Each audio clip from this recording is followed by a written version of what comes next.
જો તમે પણ સ્નેપચેટ યુઝ કરી રહ્યા છો અને તમારે કોઈ પણ વ્યક્તિનો મેસેજ રીડ કરવો છે, સામેવાળી વ્યક્તિને ખ્યાલ ન આવવો જોઈએ કે તમે તેનો મેસેજ રીડ કર્યો છે, તો આના માટે હું તમને એક ટ્રીક બતાવીશ. તે પહેલાં તમારે આ રીલ્સને સેવ અને શેર જરૂરથી કરી લેવાની છે.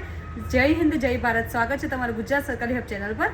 આ માટે સૌપ્રથમ તમારે જે પણ વ્યક્તિને તમારી ચેટ તમારે રીડ કરવી છે તે વ્યક્તિ ઉપર તમારે લોંગ પ્રેસ કરવાનું છે, હોલ્ડ કરવાનું છે. ઓપન નથી કરવાની ચેટ. તમારે ફક્ત ને ફક્ત જે ચેટ લિસ્ટ છે તેમાં તે વ્યક્તિ ઉપર તમારે હોલ્ડ કરવાનું છે અને તમારે રાઈટ સ્વાઇપ કરવાનું છે. આ રીતે સ્વાઇપ કરશો એટલે એ વ્યક્તિ તમને જે પણ મેસેજ કરે છે તે તમે રીડ કરી શકશો. અને પાછું તમારે લેફ્ટ સ્વાઇપ કરી દેશો એટલે સામેવાળી વ્યક્તિના મેસેજ તમે વાંચી પણ લેશો અને સામેવાળી વ્યક્તિને ખ્યાલ પણ નહીં આવે કે તમે તેમનો મેસેજ વાંચી લીધો છે. તો આ ટ્રીકને તમે પણ ટ્રાય કરીને અમને કમેન્ટ બોક્સમાં જણાવો કે આ ટ્રીક વર્ક કરે છે કે નહીં. અને સાથે જ આ ટ્રીકને સ્નેપચેટ લવર સુધી જરૂરથી શેર કરો. આવી જ વધુ માહિતી માટે અમારી ચેનલ ગુજરાત સરકારી હબને like, follow, share and subscribe કરવાનું ભૂલશો નહીં.